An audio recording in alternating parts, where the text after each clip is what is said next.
There we go. And let's see what chapter. Would everybody know where we are? We are on what is it? Chapter 22, Advice to an Actor. And I think we're about 4 or 5 pages into the chapter. And the paragraph begins, one finds peace of mind in the company of holy men. Everybody agree with me? Just making sure.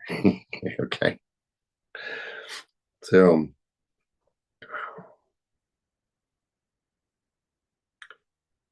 yeah. All right.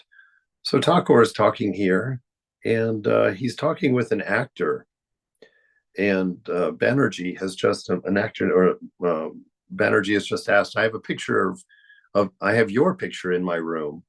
Also, the picture of a sadhu living in the mountains, blowing on a piece of lighted charcoal in a bowl of hemp. And so he's carrying on that conversation with him. And now Ramakrishna says to him, one finds peace of mind in the company of holy men.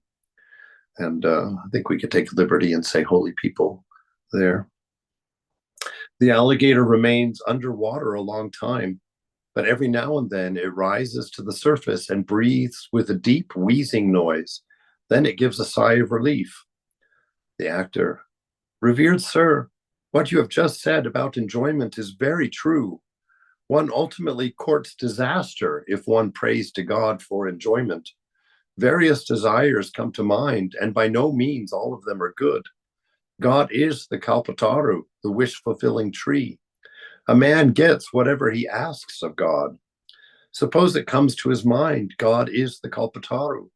Well, let me see if a tiger will appear before me.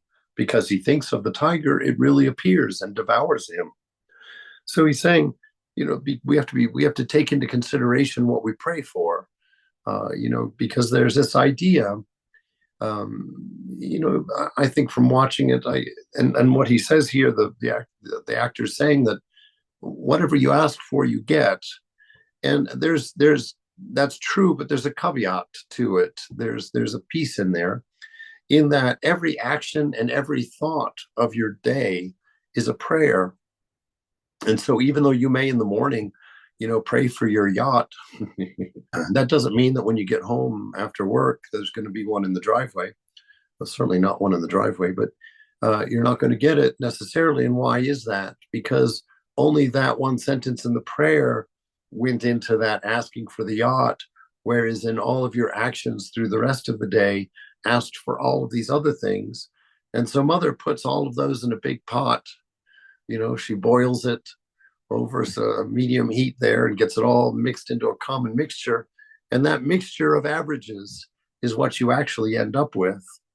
And that's why we want to be very focused in our life.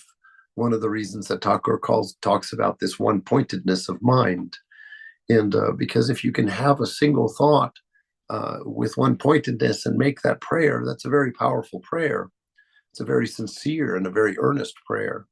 And the mother will hear that. And, and if that prayer happens to be the name of God, that's why they say that if you can hold that name of God, what is it, for 8 seconds or 3 seconds or something? Anyway, it's a matter of less than 10 seconds. If you can hold that single thought of God, you'll have your realization.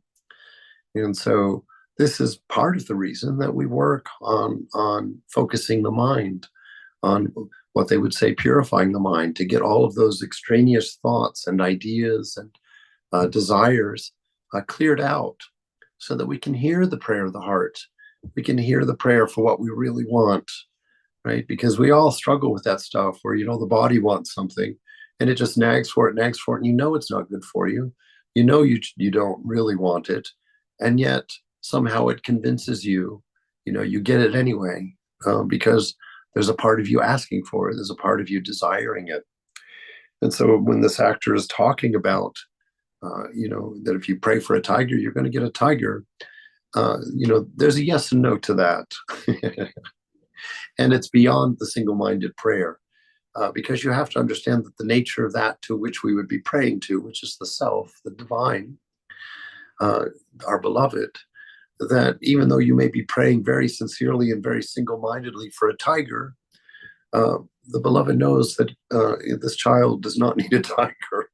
And even though he's very sincerely asking for it, by the rules of love and wisdom and my sincere love for my devotee, I'm not giving him a tiger.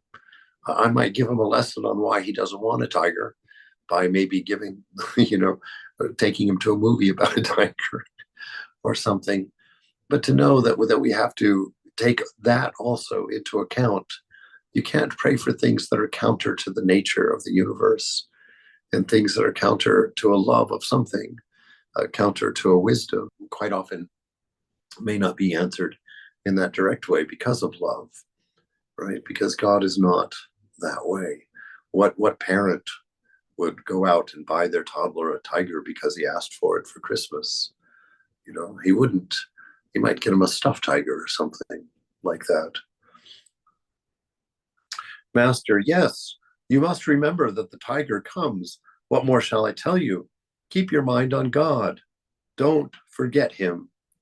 God will certainly reveal himself to you if you pray to him with sincerity. Another thing, sing the name of God at the end of each performance. Then the actors and the singers and the audience will go home with the thought of God in their minds. The actors saluted the master and took their leave. So here, Tagore is saying, yes, be careful of what you pray for. Tigers come in many forms, and the ones that don't kill you, Mother just might give you. If you're asking for them and you're bothering her about it, sometimes sometimes that happens. Where the child is just being so naggy that Mother just goes ahead and gives him the red ball just to shut him up.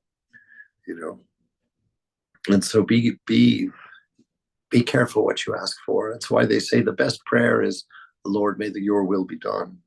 Or the best prayer is the person that you may be praying for, instead of asking for a specific. Just lay it in front of the mother and say, Ma, I know you love this person. Please do what is best in that love, for this person. So that you don't pray for a particular outcome.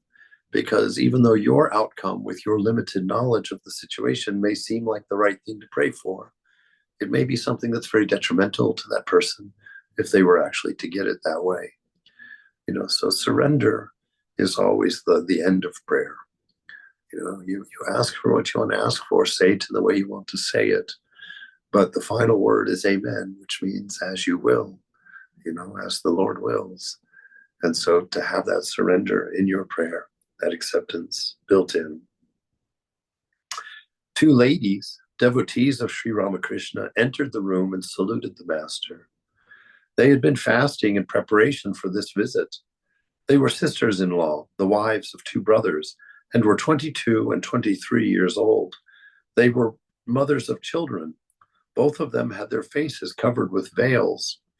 The master to the ladies, worship Shiva.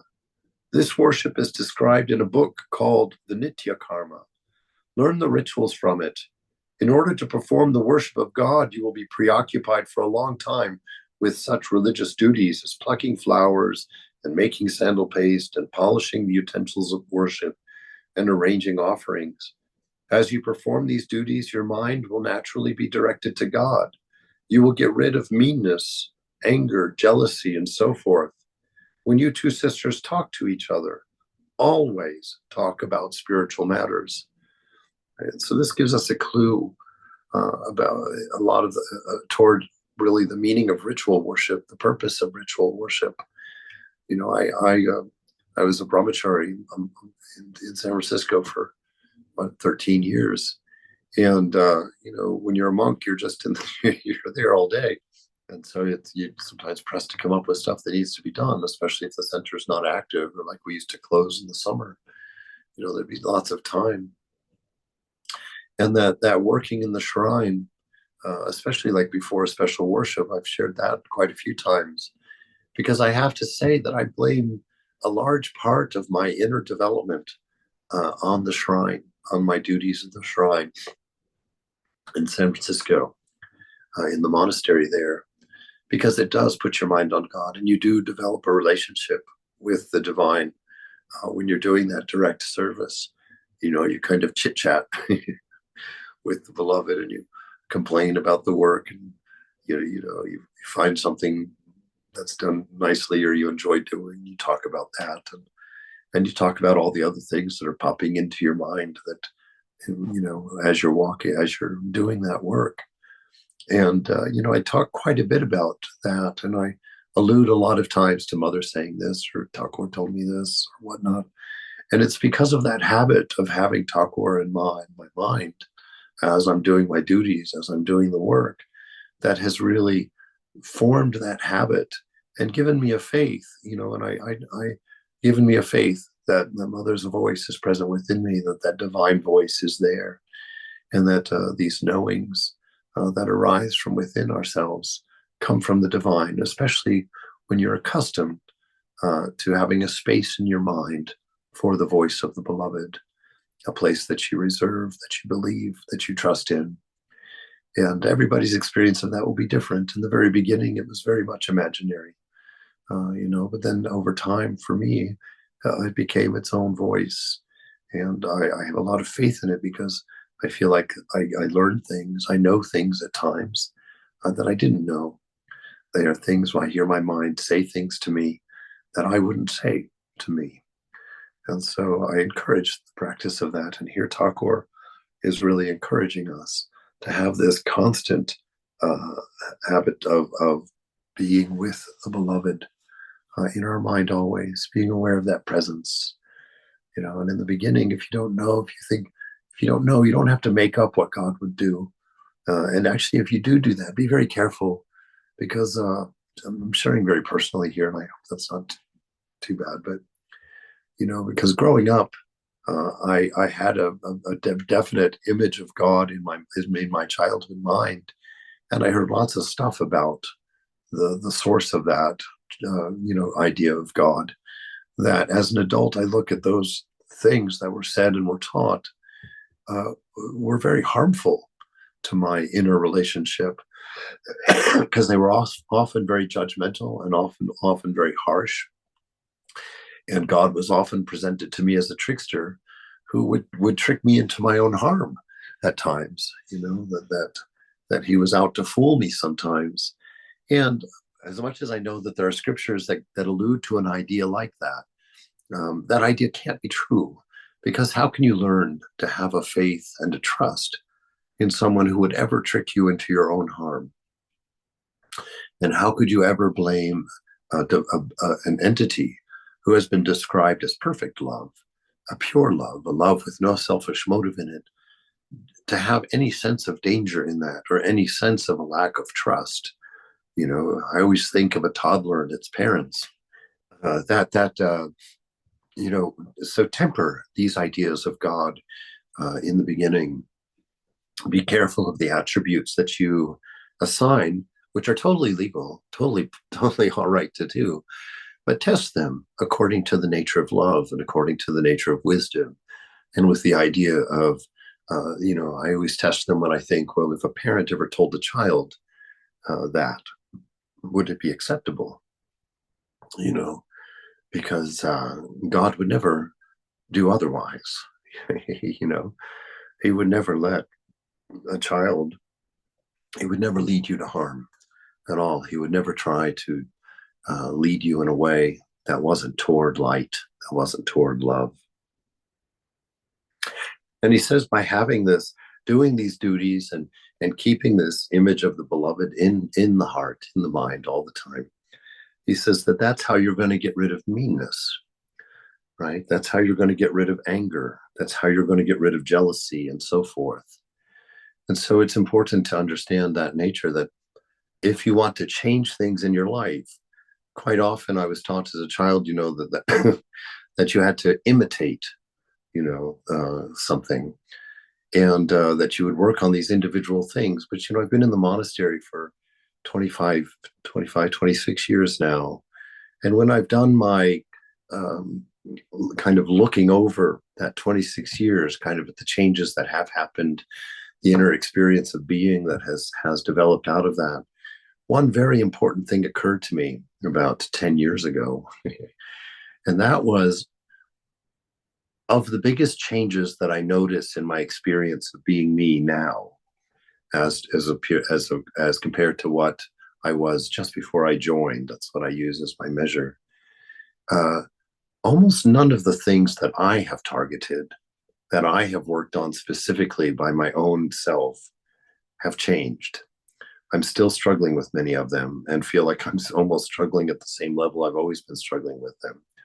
But those things that I really have not attached to my doing, to my effort, those things have changed beautifully.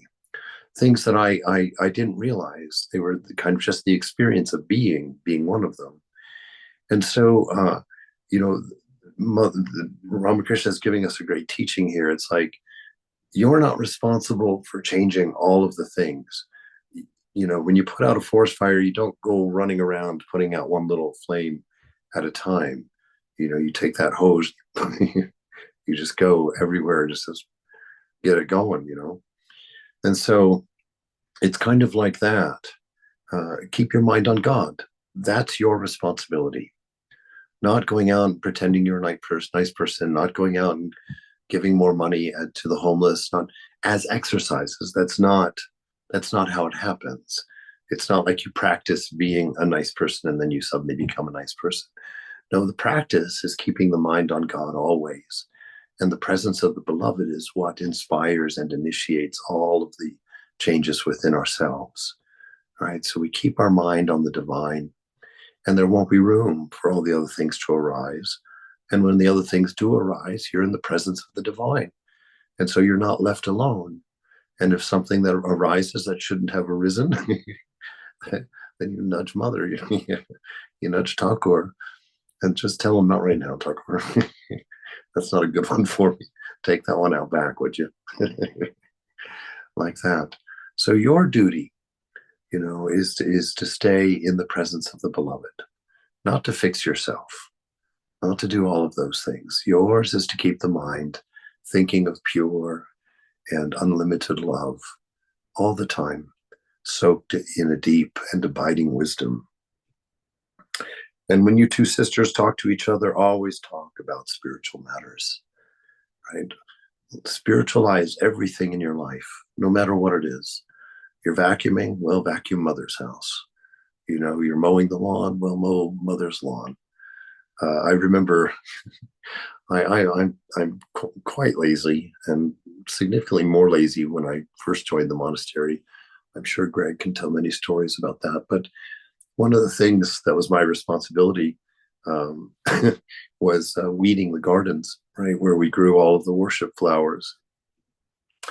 And there had been a time where I had not been out there probably a month or two doing any kind of work. So there were lots of weeds and there was lots of stuff that needed to be done. And the way Swami Prabhupada dealt with that with me, it was not, he didn't chastise me. He didn't, say, oh, you need to get out there and weed that garden, and you need to sweep that walk, and you need to, go filter the water, and you need to do this. He didn't do that at all. One day, while I was setting the table, he was standing by the dining room window, which looked out over the garden. And he was standing there just looking out at the garden in a very pensive way. And he says, he turned to me as I walked by him, and he says, see, the garden is Thakur's garden. He says he likes to walk there in the mornings, after worship. And that's all he said to me. And, it went very deep in me, because I looked out that window as I stood next to him, and I saw that garden from Thakur's perspective. And I thought, why would he walk here? Why would he ever do that? And, I got taught in a very beautiful way to take better care of the garden without having to tell me specifics, like giving me a list of things that weren't done or things that should have been done better. Now I had my own list based on a love for beloved and for his walk in the garden. And so I went out and started working more at taking care of those things. And so you see how that works in your life. It's not looking at the specific things and thinking, oh, I need to improve that, I need to improve that. No, walk with the beloved and you will know what to improve. and you'll know what to improve in a beautiful way, in an inspirational way, because you're doing it for something that's very meaningful to you, something that's very deeply personal to you at that point, and it becomes even a deeper part of that experience. So you see, he's teaching us these things here in very simple experiences. The thing is to somehow unite the mind with God. You must not forget him, not even once. Right? And we read that beautiful life of Brother Lawrence, and that was his entire philosophy is only like one paragraph long. He said to think of God always, and to never do anything that he didn't want to do, didn't want me to do, and to never not do something that I knew I should do. And he said every moment I would be aware of what I was doing, and if it was something I shouldn't be doing, I stopped immediately and went forward. If I wasn't doing something that should have been done, I immediately started doing it. That was his whole practice. That's all he did. He lived in the company of the Lord, and he obeyed those two rules. If I'm not doing it and I should, I just did it. If I was doing something and I shouldn't, I stopped doing it. And that was his moment, from moment to moment. That was his measure. And as we know, it took him 10 years to experience the presence of God continuously without forgetting him even once. And then an additional 3 or 4 years after that, he acquired a state of bliss that was so intense, he had to disguise it from the outside world, or else it would cause trouble in the monastery. So you see, this is the secret. That's why when Mother said, I'll tell you the secret of spiritual practice, what is that practice? To say the name of God like a clock ticks, to never forget, right? We've said that, talked about that a few times. And so this is what he's saying here. The thing is somehow to unite the mind with God. You must not forget him, not even once. Your thought of him should be like the flow of oil without any interruption. If you worship with love, even a brick or stone as God, then through his grace you can see him. Right? You see that? Because that's the whole point. Everything in this world is divine. There is nothing that you're looking at right now that is not the beloved. And so pick anything. It doesn't have to be a picture of Ramakrishna. It doesn't have to be, an image or a fancy thing in a temple. It can be literally anything. Pick it, right? And worship with love. Love, love, love, love, love. There's a reason that every time the beloved has come to us, whether it was as Jesus or Buddha or Rama or Ramakrishna or Holy Mother, every single time that we have been instructed that love is the one most important thing, right? So turn your whole life into worship and make it the practice of love. Love is what you're offering. Love is how you're offering. Love is what you're doing. Love is how you're doing it. And so even the most secular activity in the world can be done in a way that is offered in love, right? And it will make you a very focused person, a very present person, and a very blissful person. Why? Because if you do this, through his grace, you will see him. You see, we've in the West especially, we've gotten this idea that God is something for us after death. That heaven is somewhere after the body dies. Your immortality will come later after you die, which is rather a humorous idea that I didn't realize it was humorous until somebody mentioned that one time. That for the Hindu, the Vedantic practitioner, you're experiencing your immortal life now. You're experiencing your heaven now, right? Nothing is for later. There's no such thing as later. This moment is the reality. This moment is God. And so your heaven will eventually be this moment when you learn the wisdom and surrender to the love within you. You will see this condition that you're in now as heaven and experience it as pure bliss. There's nothing missing. There's nothing that has to be fixed. It's just something you have to surrender to, that you have to allow. He goes on, remember what I have just said to you. One should perform such worship as the Shiva Puja. Once the mind has become mature, one doesn't have to continue formal worship for long. The mind then always remains united with God. Meditation and contemplation become a constant habit of mind. Right? So we had that. We did a little puja session or a little worship session, ritual worship class, I guess a few months ago at some point.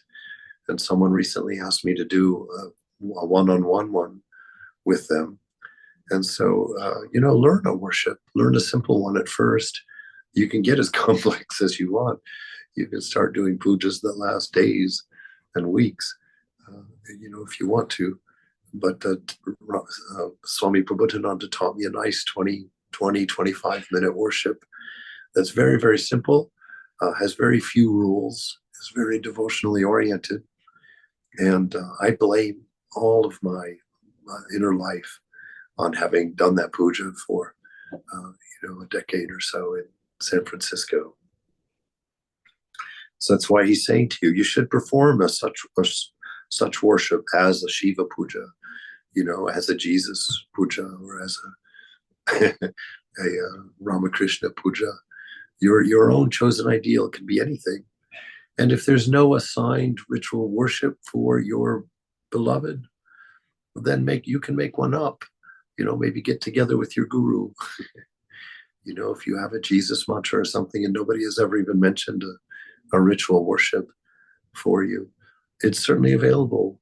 Or go to one of his other, when Jesus came as Buddha, or when Buddha came as Ramakrishna, borrow a Ramakrishna worship and serve Buddha with it, or learn Buddha's worship and serve Jesus with it, because it is one that manifests to us continually, though we have different names given by different places and different times. So one should perform such a worship as the Shiva Puja, and once the mind becomes mature, meaning once the mind is aware of itself and begins to become in control of itself, it becomes self-correcting, well, then continue, formal worship doesn't have to keep going for long after that. The task is done. It doesn't mean you have to stop, and it doesn't mean it's wrong. It just means it's having its fruit. The fruits of the Spirit, as the Christians say, will begin to manifest in you, that joy, and that peace, and that love, and that selflessness. And he says, then the mind will always remain united with God. Meditation and contemplation become a constant habit of mind, which means you constantly become aware that you're chanting the name of God, even though you didn't purposefully do it. It just starts happening in there because the mind is so accustomed to it. I was thrilled with this experience of being sick for a whole week here. I'm not accustomed to being sick. And when I am, it's never lasted more than 3 days, it seems to me. But this one's been a long one. And I was thrilled to death yesterday morning because I woke up and I was like, I was laying there on the pillow and I was just feeling awful. And as I was experiencing that awfulness, the mind immediately, I suddenly heard the name of God coming inside. And, being sick with the thought of God is very different from just feeling sick. It's a very different experience. All the stuff that we learn about not being body and not being mind comes to the forefront, and we can let go and focus less on those things. And if you're good at it, you can focus entirely on God and lose awareness of sickness completely, lose awareness of pain completely. And so this is what he's saying here. The elder sister-in-law says, will you please give us some instruction? Master affectionately, I don't give initiation. If a guru gives initiation, he must assume responsibility for the disciple's sin and suffering. The Divine Mother has placed me in the state of a child. Perform the Shiva Puja as I told you. Come here now and then. We shall see what happens later. We'll see what happens later on through the will of God. I asked you to chant the name of Hari at home. Are you doing that? Elder sister-in-law, yes. Master, why have you fasted? You should take your meal before you come here. Women are but so many forms of the Divine Mother. I cannot bear to see them suffer. You are all the images of the mother of the universe. Come here after you have eaten, and you will feel happy. Saying this, Sri Ramakrishna asked Ramlal to give the ladies some food. They were given fruit and sweets, drinks, and other offerings from the temple. The master said, "You have eaten something. Now my mind is at peace. I cannot bear to see women fast." Right? And this is beautiful. There's not a teaching in this, but an example in this, and a pointing to something quite lovely.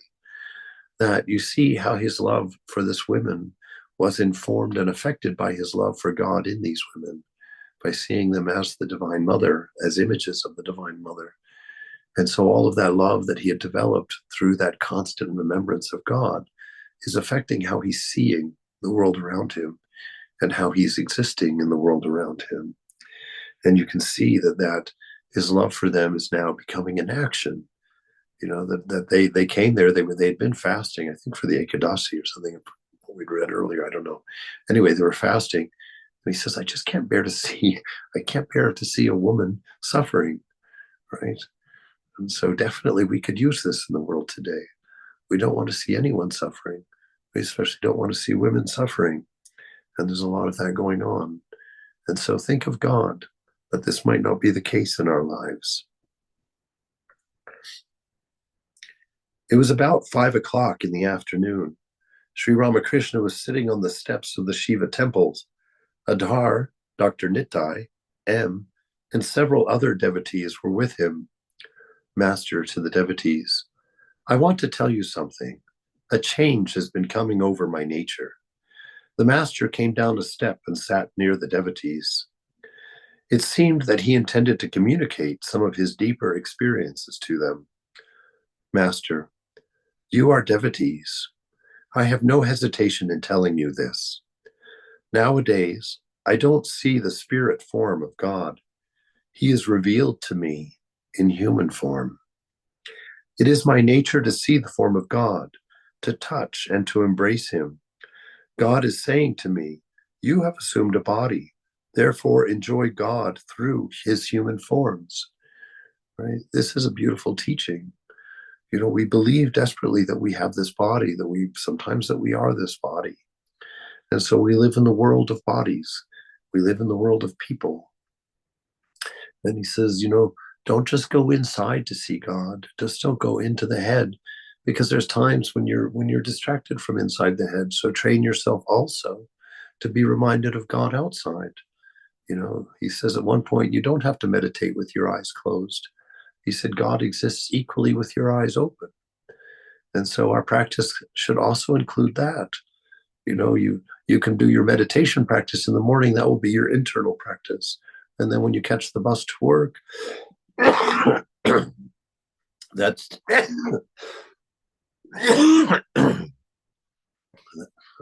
this is a new stage we're going through here. When you get on the bus and when you go to work, that's your God in human form practice.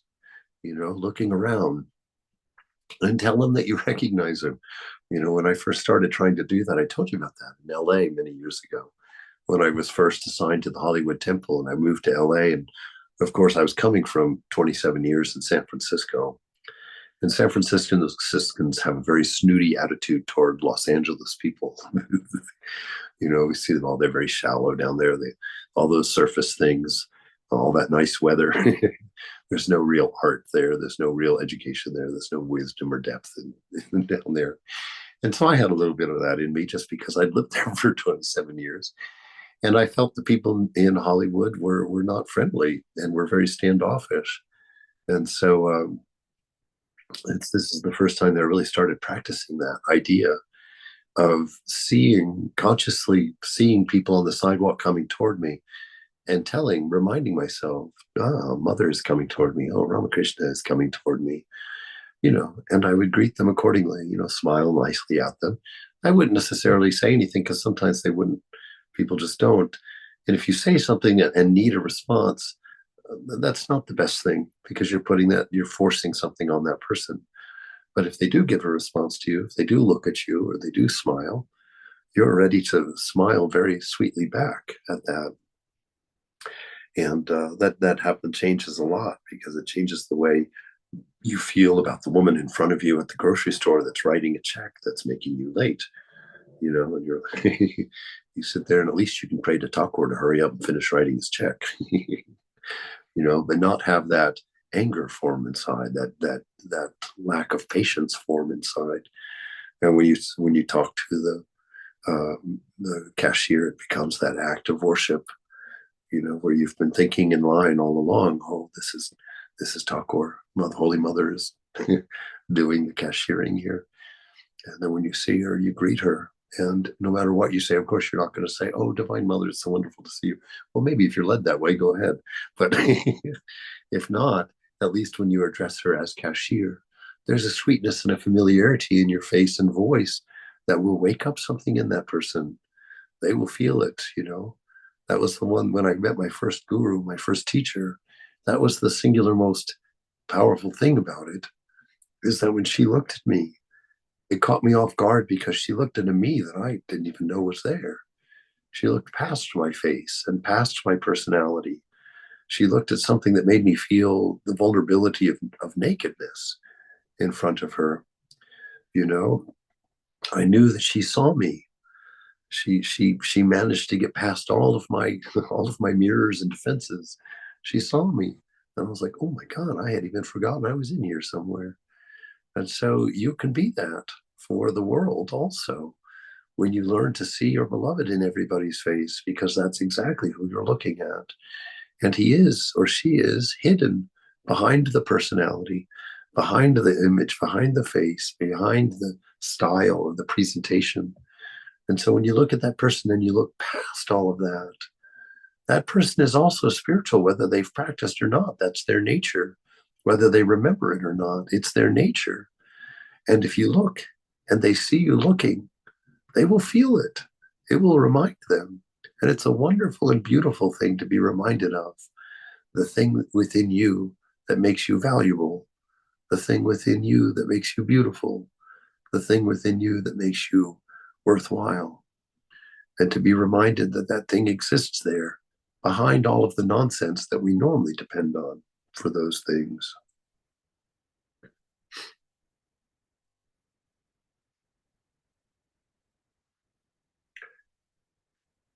You have assumed a body, therefore enjoy God through his human forms. God no doubt dwells in all, but he manifests himself more through mankind than through other beings. In a man is man an insignificant thing. He can think of God. He can think of the infinite, while other living beings cannot. God exists in other living beings, animals, plants, nay, in all beings, but he manifests himself more through man than through all of these others. Fire exists in all beings, in all things, but it is present more in wood. Rama said to Lakshmana, look at the elephant, brother. He is such a big animal, but he cannot think of God. This is one of those things, a fun thing to practice. Dogs, for me, it's so easy to see God in dogs. Or a child. Oh my goodness, Cookie. What an adorable, adorable child. So you can practice now looking at Cookie and her divine child. But to look, if you look at it, when you pet a dog, when you look in that dog's eyes and you greet the divine in the dog, which I got the idea from Hafiz, when he goes up to a street dog and bends down and scratches it under the chin and whispers in its ear, my beloved, I'm so glad that you've come to see me today. And so I started trying to do that for a while. And the thing is that animal will respond. I'll leave that exercise to you, because it's a wonderful faith builder when you see that, yes, even animals respond to that divine gaze. When you look at them and recognize the reality behind them, they will cozy up to you. They'll warm up to you. They'll follow you, or they'll come to you. I've seen swamis walking, and dogs will pull on their leash to get to see the swami. To go and jump up on the swami. I saw that very funny, because Swami Prabhupada a very orthodox monk, and so dogs were considered very impure. So he really didn't like them, and he would cross the street. If someone was coming down the sidewalk with a dog, he would cross the street and walk around them. And there's this one time we went to see a devotee who was sick, this woman, elderly woman who was sick. So we went to her apartment, and so I was with Swami. I had driven him there, and he rang the doorbell, and I heard this little yappy, yapping dog on the other side. And I was like, oh my gosh. And sure enough, when the devotee opened that door, that little white poodle was jumping up and down all over Swami. I mean, just was in love. And of course, Swami couldn't offend the devotee, but I could see his first thing was like, but he warmed up. But that dog, normally people don't like dogs or don't like the animals. Well, actually, it does sometimes attract the animal in an irritating sort of way. But there was a relationship. I could see this dog saw something in Swami that really inspired it. He wanted to sit on Swami's lap. He wanted to be all around and all about Swami. So God is everywhere, present. So you can take this all the way to the broom. Remember Holy Mother and the broom story. Even a broom is a member of our family, she said. It should be treated with respect, right? And so when you're vacuuming and the plug comes out, don't curse the vacuum. Just go plug the vacuum in, and remember it also is divine. It's also a member of your family. It's also a toddler in your care.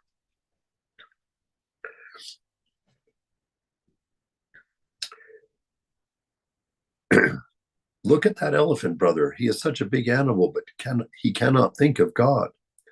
But in the incarnation, there is a greater manifestation of God than in other men.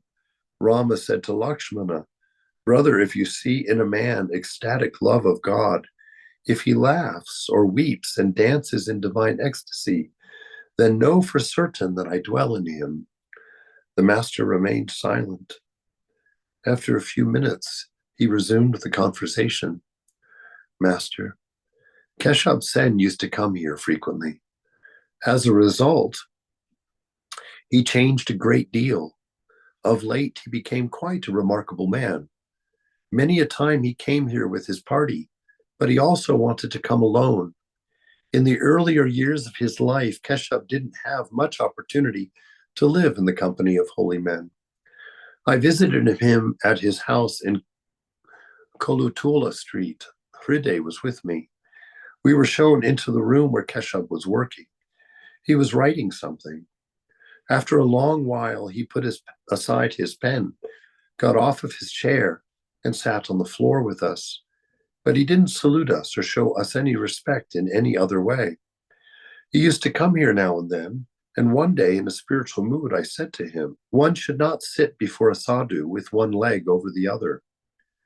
That increases one's rajas, one's action, one's need to be doing. As soon as he and his friends would arrive, I would salute them before they bowed to me. Thus, they gradually learned to salute a holy man, touching the ground with their foreheads. I said to Keshab, chant the name of Hari. In the Kali Yuga, one should sing the names and glories of God. After that, they began to sing the name of God with drums and cymbals. There's quite a few things in here that manifest in cultural ways for Indians that are very wonderful for us to adopt in some ways. In other ways, we can do them inwardly. Like in India, it's very common for a devotee to literally lay flat on the floor in front of a sadhu or a swami or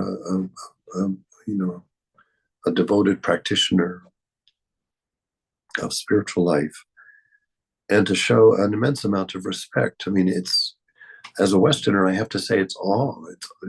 It's dumbfounding to go to India and to see what devotion means. We don't even, there's almost no such thing in the West at all. Even we'll go to the church and we'll do our thing, or bow down to one knee and sit in the pew or something. But in India, they take it to a whole new level. I mean, they're flat on the floor before that image. So like in the Catholic Church, You never cross the center aisle without crossing yourself. I learned this at an Episcopalian church, actually, when I was in the monastery there for a year. I learned how to genuflect. And then when you go into the pew, you'd always kneel real quick and sit down. And that's that. But if you go to a Vedanta shrine and you see someone from India who comes into that shrine, they will go up to the front and they will lay flat on the floor, hands extended in front, do an Ashtanga Pranam.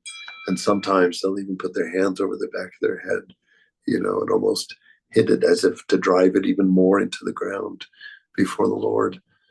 And that kind of level of devotion is amazing to see for the first time, or shocking, depending on where you're coming from. The first time I saw it, I ran out of the temple. My friend Philip had to chase me down because I was like, I don't know what that is, but I don't want any part of it. Mother didn't listen to me. All right. So Thakur would do it, and he taught them how to salute, not by instructing them, but by saluting them first. Right? They weren't in the habit of saluting him or respecting him, and he wasn't concerned about the respect toward him.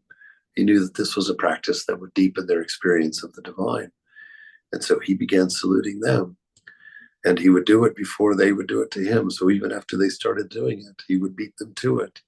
And he would teach them through his absolute surrender to them, his absolute humility before them, how they should be before their teacher, before their guru. And he says here in the Kali Yuga, the Kali, of course, is the goddess. And there's these idea of yugas, these cycles that the universe goes through. And right now, well, actually, Mother says that Ramakrishna was the advent of the Satya Yuga, the yoga of peace, or the yoga, or the period of Satya, balance, of inwardness, of calmness, that he was the beginning of that. But these are million-year cycles, multi-million-year cycles. They're very, very long. And so in this period of time that we're in right now, he says, chanting of the names and glories of God is very effective. It will move you forward in your spiritual life very fast. And so, chant God's name. And you can either learn how to chant in the official Sanskrit way, or you can go and do it with the Episcopalians in there. They have a wonderful method of Gregorian. I don't know if it's Gregorian, but they have a form of chanting that I had to learn while I was up there, where you can chant anything. They have a formula according to syllables in a sentence. And so you can learn how to chant any text that they have. So you can learn it that way, or you can do your own thing. Come up with your own chants. Make your own impromptu song for the beloved, for the divine, about whatever you've got yourself busy with. I'm very much a fan of making your relationship with the beloved your very own, and to expressing it in your very unique way, in whatever it is, and to not really let anybody else outside, unless it's your guru, have any opinion about it. You go be and do the way you want to be and do. If you want to dance before the Lord in pink tights and a bow tie on, by all means, you go do that, and go shopping with Mother and pick it out. It's like express and be. God has made you what you are. Enjoy what you are with a vision of what is beyond. But always, always take what the Lord has given you to give back to him, that Father's Day gift, that Mother's Day gift, that worship, to make it all your very own. So chant the name of Hari. In the Kali Yuga, one should sing the name and glories of God. After that, they began to sing the name of God with drums and with cymbals. So we'll stop there for today.